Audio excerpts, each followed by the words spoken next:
This is the Vietnam of the Mekong Delta, one of the 9th Infantry Division's defense areas. It is the Vietnam of endless rice paddies and swamps, of myriad waterways, the Metho River, the Vam Co, the Can Juic, the Na Bay. A watery battleground for which the 9th Division soldier is very well equipped.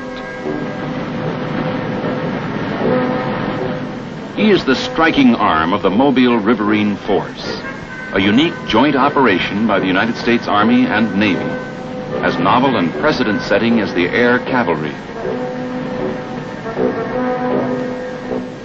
To provide the payoff, as in all forms of war, both new and old, come the infantrymen. These are soldiers of the 9th Infantry Division. Their stout-hearted performance in battle has added luster to the nickname the Division won in World War II, the Old Reliables.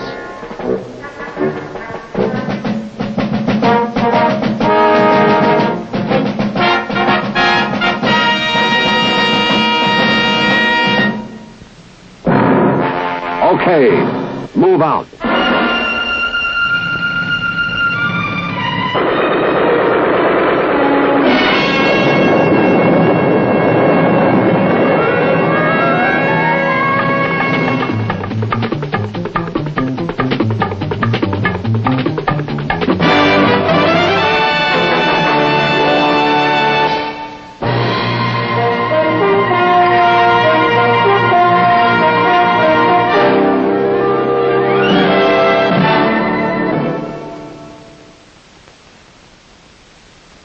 The 9th had a glorious history in World War II.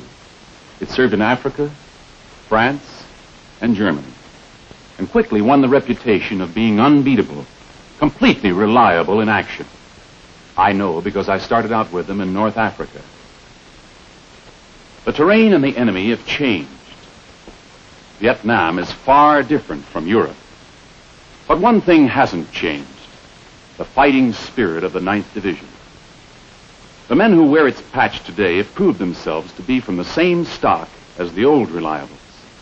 I know them and their battle record well.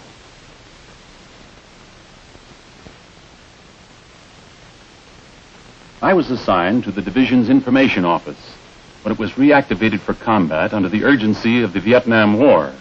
That was in February 1966 at Fort Riley, Kansas. In record time, the new 9th Division was transformed from a cadre of officers, non-coms, and a mass of recruits into a combat-ready division.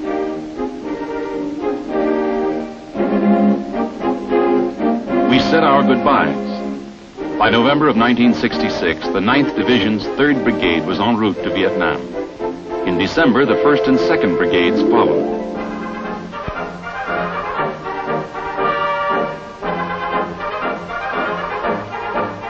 It was a long voyage, halfway around the world. Plenty of time for detailed training and calisthenics. But still time to relax.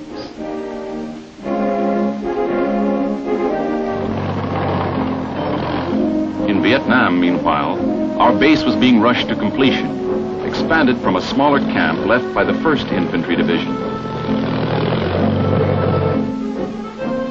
This camp, called Bearcat, was established as the division base. It occupied a strategic position in relation to Saigon, with firm lines of communication to the sea at Vung Tau, port of entry and naval base.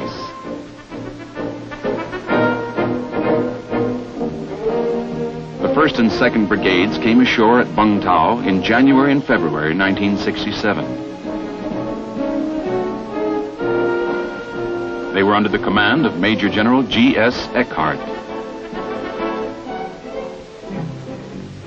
By late January, the 1st Brigade had already been in combat in Operation Colby against a Viet Cong stronghold southeast of Saigon. It was typical jungle terrain, which means that movement was slow and visibility limited to a few feet in any direction.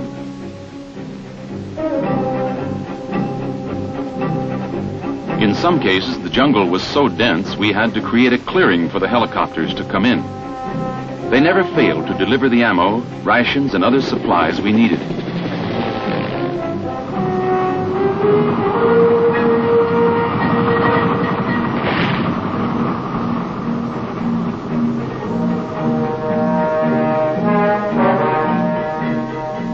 We began to hit pay dirt, Viet Cong tunnels, bunkers, and weapons. Even a communist flag. When one search and clear operation was finished, we went on to another and another. The 9th Division's main responsibility, however, was to help secure the Mekong Delta. This vast, fertile area is virtually one gigantic rice paddy, broken up by rivers, canals, and earthen dikes. The Republic of Vietnam Armed Forces have been fighting a long struggle against the Viet Cong in the Delta. Our job was to help them.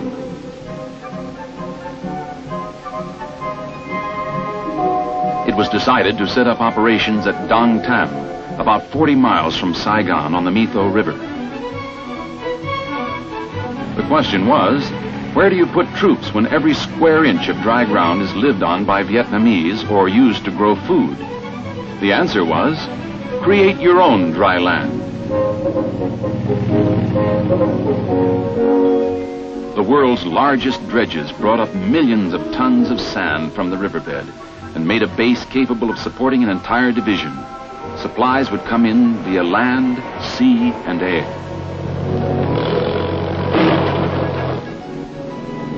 Thanks to the engineers, the Dong Tam base soon had its own airstrip, big enough to handle caribou-sized, fixed-wing aircraft, as well as helicopters. A large force moved in right away. Not that we stayed on base very much. Most of the time, we were out in the rice paddies, scouting for the enemy, and learning how to operate in the deceptive terrain. What looks like a scenic rice paddy to the eye often feels like a swamp to the feet. You're lucky to keep moving, however slowly, in this watery muck. When it becomes more muddy than watery, a man can be completely immobilized. Getting stuck in a mud hole can be an exasperating experience.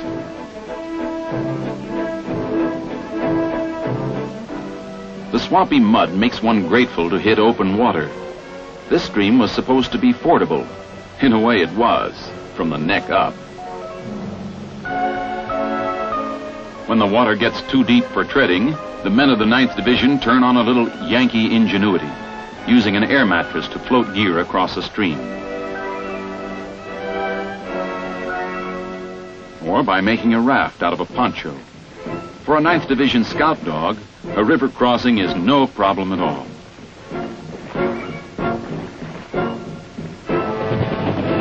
The watery terrain makes it hazardous, even for the highly mobile helicopter to use a rice paddy for a helipad.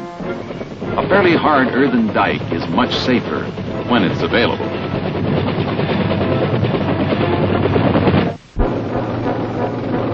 Operation of ground vehicles proved to be a chancy thing, too.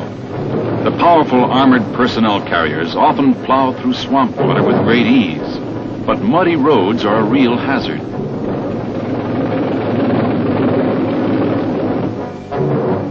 When you gamble on moving tracked vehicles on terrain like this, you can be a loser as often as not.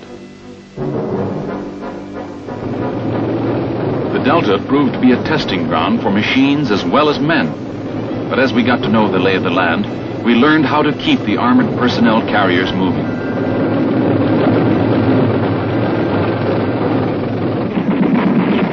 These APCs are M113s. We like to have their firepower around when we hit a Viet Cong ambush. We often ran into them without warning.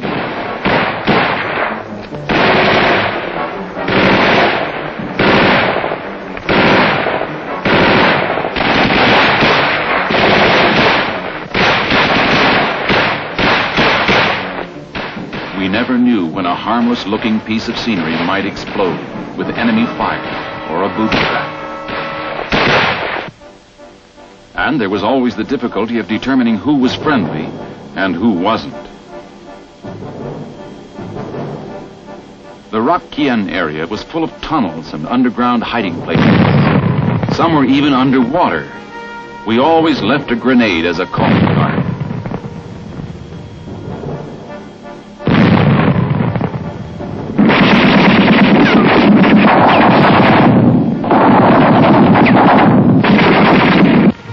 We had our share of Purple Hearts from sniper fire and booby traps, but we called in medevac to get our casualties out fast.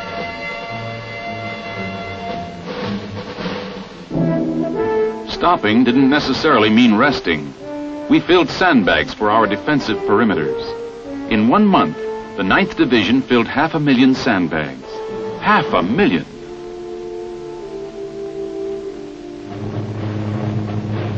We got a surprise visit from a 9th Division veteran, General William C. Westmoreland.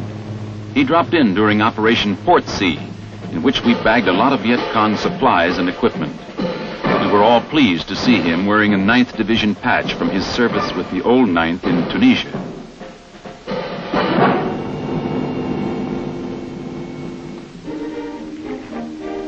We kept moving, or rather sloshing, ahead. Wetness was the order of the day, the week, and the month. Most of us would feel strange if we ever got dry. Well, it did simplify taking a bath. And washing laundry. Gradually, we began to move more and more on the waterways, not in them. They became highways, not obstacles. Of course, the division's helicopters continued to play a major role as air taxis for troops.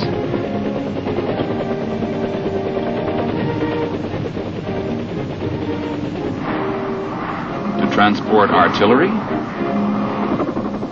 vehicles, even other helicopters. And to extend the medical civil assistance program, MedCap, deep into isolated Delta villages whose inhabitants seldom see a doctor.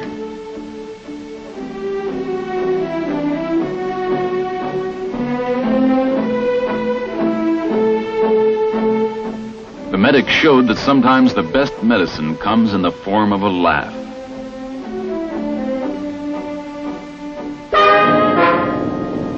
The fixed-wing spotter planes, nicknamed Bird Dogs, had the job of guiding aircraft into strikes at enemy positions.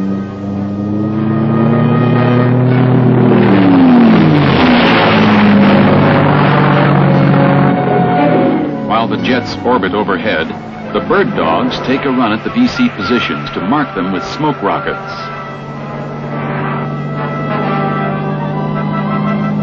The pilots are highly trained Air Force Forward Air Controllers, FACs. They don't hesitate to fly low within a few hundred feet of the enemy in order to bring the planes in on target.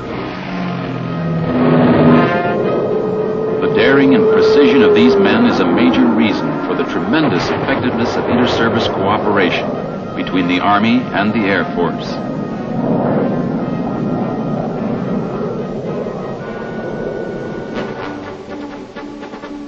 The war in the Delta produced another form of inter-service cooperation in which the 9th Division played a major role. The Army and Navy combined resources to create a unique strike force, to which the Air Force also gave fire support. It was called the Mobile Riverine Force. The 2nd Brigade of the 9th Division was its primary combat unit. One must go back to the American Civil War to find a major precedent for this inland waterways task force. Army and Navy working together as a fighting team. When the men go out on a mission, they have the close support of the Navy flotilla, with all the facilities necessary to resupply and maintain them. The soldiers live aboard the USS Benoit and the USS Colleton when not fighting. These floating barracks hold a 30-day supply of fresh food and provide medical, dental, and other facilities. The auxiliary personnel lighter also accommodates men of the Mobile Riverine Force. The USS Ascari contains a complete machine shop and facilities needed to maintain and repair weapons and equipment. Seaborne supplies are usually brought up from Vung Tau or Dang Tam by LST. In case of need, choppers bring in supplies directly to the decks of ships.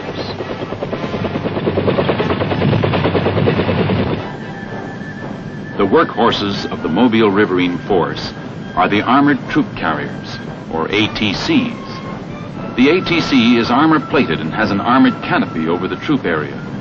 It can carry a 2.5-ton truck or a 105mm howitzer. The Command and Communications Boat, or CCB, is the control center for the Ground Forces Commander and the Boat Group Commander. The battleship of the flotilla is the Monitor, a landing craft armed with a 40mm and a 20mm cannon, an 81mm mortar, plus 50 and 30 caliber machine guns.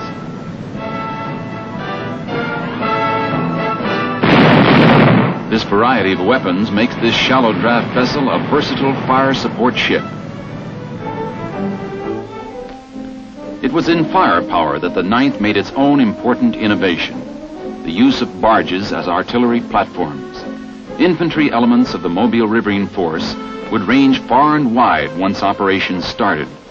The guns and mortars aboard the armored troop carriers and monitors did not have either the range or the caliber to provide the long-range heavy fire support troops would need. Only artillery could do this. The 9th Division's 3rd Battalion, 34th Artillery, decided to try using barges as gun platforms, anchoring them firmly to shore. The M102 105mm howitzer, the lightweight, flexible model originally designed for airborne operations, proved to be an excellent weapon for this purpose. The M102 carriages provided an easy 360-degree traverse. Steel braces were welded to the deck to keep the gun in place. 2 105s to a barge, 3 barges to a battery. Necessity, rising out of conditions in the Mekong Delta, had caused the 9th Division to come up with a new way of deploying artillery to back up its waterborne troops. Another invention was the airmobile firing platform. This device made it possible to have heavy fire support follow troops as they moved inland in the Delta. Because it is 90% aluminum, the 24-foot square can easily be airlifted to rice paddies or to streams or canals remote from the main riverways. It provides a stable firing platform in muddy riverbanks up to 4 feet deep. Mechanical jacks at each corner can be adjusted to keep the platform level. Packed with troops and firepower, the Mobile Riverine Force was ready to go anywhere in the watery wilderness. An ATC can carry a full platoon of combat-equipped soldiers and move in just about any river, canal, or creek. This mobility in shallow as well as deep water has enormously increased the striking range of infantrymen in the Delta. The men get set to hit the beach. Before they go in, however, Air Force jets pound the landing area.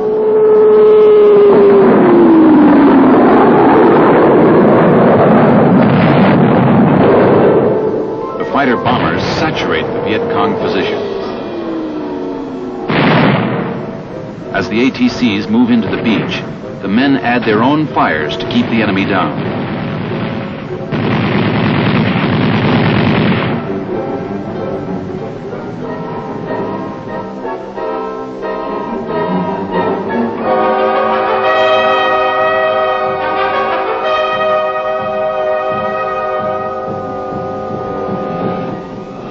Before long, the men of the 9th Division made contact with the enemy, only to find them strongly dug in.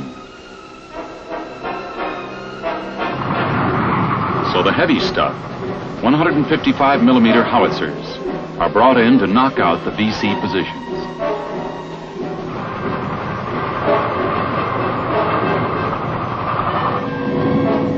When the enemy tried to break off the battle, Airborne reinforcements were called in to cut him off at the canal. All casualties were quickly evacuated and given emergency treatment on the hospital-equipped ships of the Mobile Riverine Force.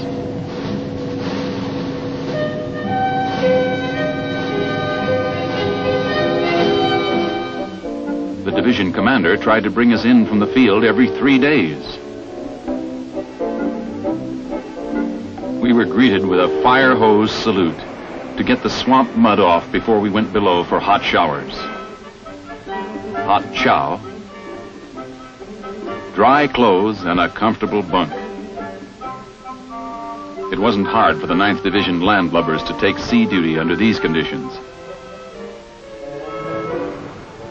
There was even time to go on deck and look at the scenery ashore, a native village, or a colorful assortment of native river craft that for a little while made us feel like tourists on a cruise.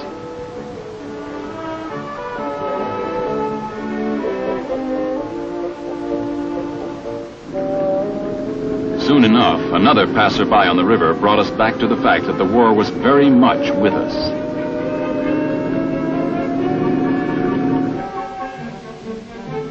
The 9th Division had a training mission as well as a fighting one.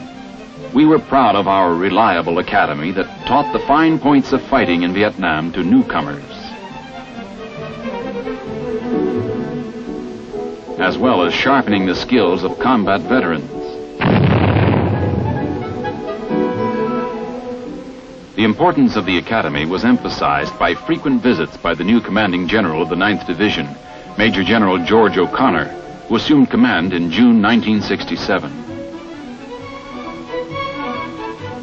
The men of the Army of the Republic of Vietnam were also given intensive instruction by the division in all types of weapons and equipment.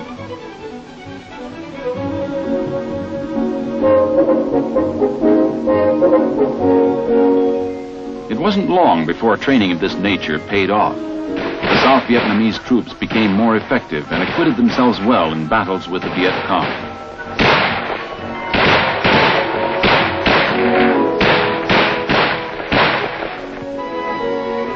Other academy students were these crack troops from Thailand. These tough little men are known as the Queen's Cobra Regiment. We oriented them on the use of the compass in land navigation and other equipment, emphasizing devices useful in jungle fighting. Their officers were given demonstrations in the tactics of counter-guerrilla warfare.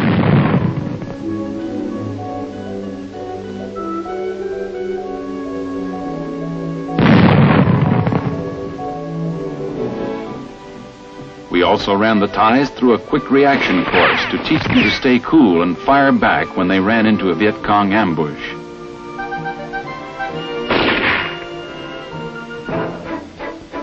A very special school trains the 9th Division's long-range reconnaissance patrols.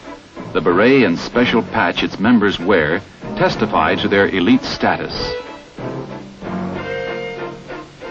The men are trained hard to develop stamina, strength, and alertness for their secret missions of reconnaissance, ambush, or sabotage. They must be able to endure a maximum of stress on a minimum of sleep, food, and water.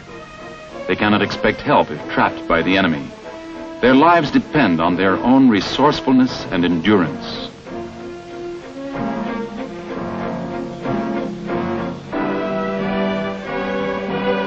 They become experts at camouflage. Success of the mission depends on perfect concealment. They must blend into the jungle even better than the Viet Cong. They are briefed in detail on terrain features and the location of the enemy objective. Every man knows how to navigate by day and by night. The patrol is inserted into enemy territory by a helicopter that flies in at low level. The men dismount in 5 seconds or less and move out swiftly. Ideally, they hope to avoid detection by or contact with the enemy.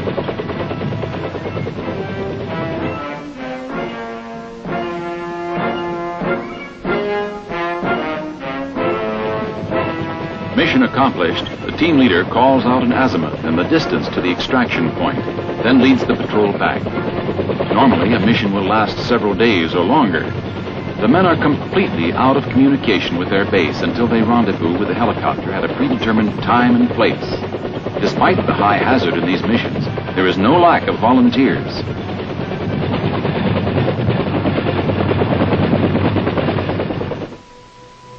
Far less exciting is the regular daily routine of combat, going out on patrol, coming back from patrol, monotonous mostly. Still, the year passed quickly. So quickly we were almost taken by surprise when we got reminders in the mail that Christmas was here.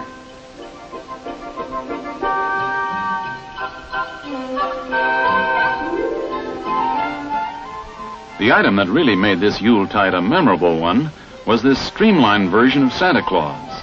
She was minus only reindeer, but a very welcome visitor.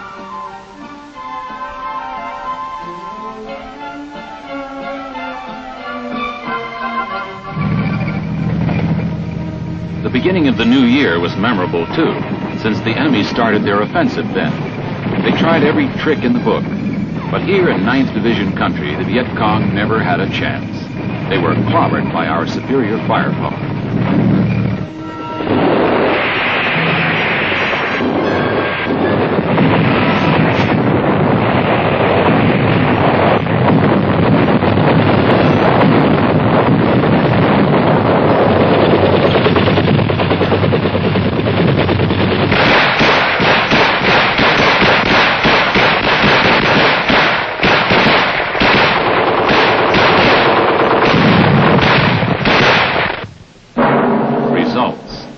VC were through fighting.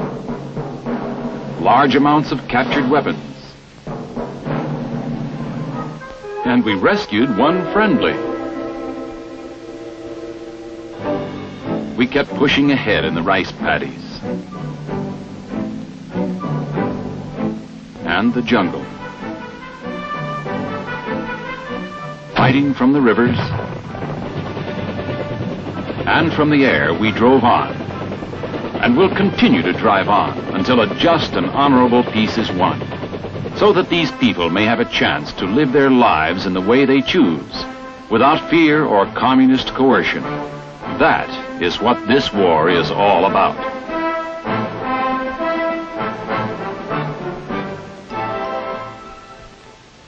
To achieve this, the 9th Division will stay on the job as long as it has to. Many new pages will be added to the division history. Many battle streamers were won in South Vietnam, and there may be several more before the 9th goes home.